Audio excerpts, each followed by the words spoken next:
स्वागत करता हूं। साथियों, आज मैं बात करने जा रहा हूं बहुत चिंतन की कि यदि कभी एयर रेड कहीं पर हमला हो जाए तो उस हमले से आप कैसे बचाव करोगे। भारतवर्ष में सिविल डिफेंस की स्थापना 1968 में की गई थी।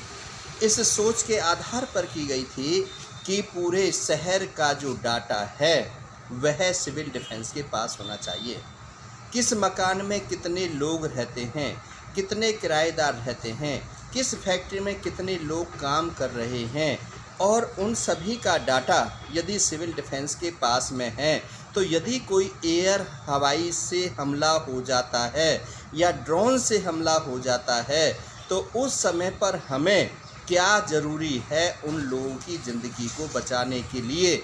इन बातों के लिए हमें इस चीज़ का डाटा बहुत ज़रूरी होता है।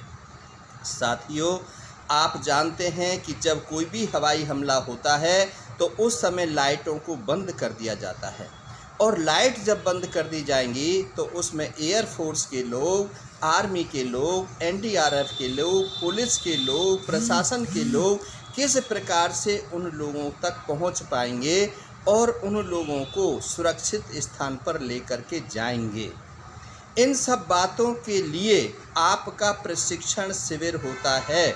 वह प्रशिक्षण आपको सभी को ले लेना बहुत ज़रूरी है।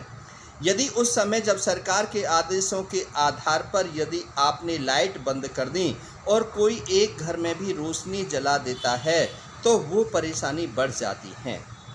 इसके लिए सरकार जो भी डिप्टी कमिश्नर ऑफिस या एसडीएम ऑफिस या एयरफोर्स स्टेशन जो भी ऐसी स्थान होते हैं वहाँ पर हॉटलाइन होनी चाहिए, ताकि कोई भी ऊपर से सरकार का आदेश होता है तो वहाँ पर बिलिंग हो जाए। दूसरा, कम्युनिकेशन सिस्टम के लिए हमारे पास वायरलेस सिस्टम होना चाहिए ताकि हम एक दूसरे को बचा सकें। तीसरा ये है कि हमें उन ऑफिसर्स को सपोर्ट करना चाहिए, चाहे वो एयरफोर्स के हों, चाहे वो आर्मी के हों, चाहे वो फौज के हों, चाहे एनडीआरएफ के हों, चाहे एसडीआरएफ के हों, चाहे सिविल डिफेंस के हों, चाहे हमारी पुलिस प्रशासन है, उन्हें हमें बताना चाहिए। और ऐसे लोगों को वॉलंटरी, जो सिविल डिफेंस के वॉलंटियर हैं, उनको ये ट्रेनिंग लेनी चाहिए कि जगह जगह यदि हम उनको खड़ा कर देते हैं तो वहाँ से कितने लोगों को हम कहाँ पर लेकर के जाएंगे। मान के चलो कि कहीं पर आग लग गई है और वहाँ पर हमने फ़ोन कर दिया कि बाटा चौक पर आग लग गई है, या प्याली चौक पर आग लग गई है, या एनआईटी में लग गई है, या ओल्ड फरीदाबाद में लग गई है, उस चौक पर लग गई है, या मिनी सेक्रेटरी में लग गई है। लेकिन वहाँ पर जब आग लग जाती है और वहाँ कंजेस्टेड एरिया होता है, उस पॉइंट तक तो फायर ब्रिगेड पहुँच जाती हैं, लेकिन जो गलियों में लगने वाली आग होती है उसमें फायर ब्रिगेड नहीं पहुँच पाती, उसमें एम्बुलेंस नहीं पहुँच पाती। तो वहाँ के जो स्थानीय लोग हैं वही स्थानीय लोग उन लोगों को वहाँ तक पहुँचाने में अपनी हेल्प कर सकते हैं।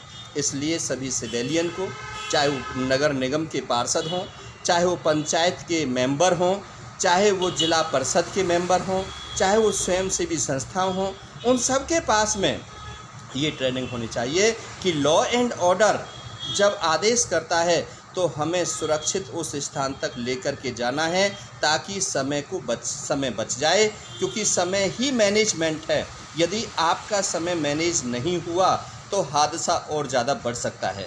यदि आपने सबने मैनेज कर लिया, कम्युनिकेशन सिस्टम आपका ठीक रहा, ऑफिसर के साथ में आपकी लाइजनिंग ठीक है, डाटा आपके पास में है, और जो संपर्क सूत्र हैं, चाहे वो फायर ब्रिगेड के हैं, चाहे वो सिविल डिफेंस के हैं, चाहे वो जिला कलेक्टर एसडीएम के हैं, चाहे वो डीसी के हैं, इन ऑफिसों के नंबर यदि आपके पास में हैं तो उनको सूचना दे करके हादसे को आप कम कर सकते हैं, नुकसान को आप कम कर सकते हैं। साथियों, मैं इसलिए आपसे बात कर रहा हूं कि यदि आप जागरूक हो गए तो जागरूकता के द्वारा ही हम अपने दुश्मन से बचाव कर सकते हैं और दुश्मन के हम छक्के छुड़ा सकते हैं। यदि आज हमने बचाव पक्ष में यदि ये नहीं किया, यदि हमने स्कूलों में ट्रेनिंग नहीं कराई, स्कूलों में हमने ब्रिगेड नहीं बनाई, तो ऐसे जो दुश्मन हैं या तो स्कूल पर हमला करते हैं, या मिनी सेक्रेटरी पर करते हैं, या बड़े अस्पताल पर करते हैं जहाँ पर बहुत सारे लोग उस पीड़ा में होते हैं। यदि इससे बचाव करना है तो हमें सिविल डिफेंस के लोगों को सभी से मैं अनुरोध करता हूं कि जब भी सिविल डिफेंस के वॉलंटियर आपके पास आते हैं, उनके पास आई कार्ड होता है। यदि वो घर की इन्फॉर्मेशन मांगते हैं तो उन्हें आपने बताना है कि कितने घर हैं यहाँ पर, कितने कंक्रीट के हैं, कितनी झुग्गियाँ हैं, कितने लोहे के बने हुए हैं और उनमें कितने लोग रहते हैं। कहीं ऐसा ना हो कि बाहर से कुछ लोग ISI के हों या कुछ जासूसी हों जो कपड़े की दुकान खोल के बैठे हों या कहीं पर छोले कोमचे की दुकान लगा रहे हों या कहीं पर कोई बेलदारी करने के लिए आए हों और वहाँ से सूचना लेकर के उन ISI लोगों पर वो सूचना दे दें। तो इससे आपको सतर्क रहना है। सभी किराएदारों की आपने वेरिफिकेशन करानी है। जो भी लोग काम करने वाले फैक्ट्री में हैं उन सब लोगों की वेरिफिकेशन करानी है। उन सब का डाटा अपने पास रखना है। तभी हम भारत के जागरूक इंसान हो सकते हैं और भारत को सशक्त बनाने में अपनी अहम भूमिका निभा सकते हैं। साथ ही ये वीडियो मैं इसलिए जारी कर रहा हूं कि समय का कुछ पता नहीं होता है। प्लानिंग से यदि हमने पहले यदि काम कर लिया तो हम आने वाली आपदा को टाल सकते हैं, आने वाले दुख से हम बच सकते हैं और जो पीड़ित लोग हैं उनकी हम मदद कर सकते हैं। मेरी वीडियो सुनने के लिए, लाइक और शेयर करने के लिए आप सभी का बहुत बहुत शुक्रिया, बहुत बहुत धन्यवाद। जय हिंद, जय भारत।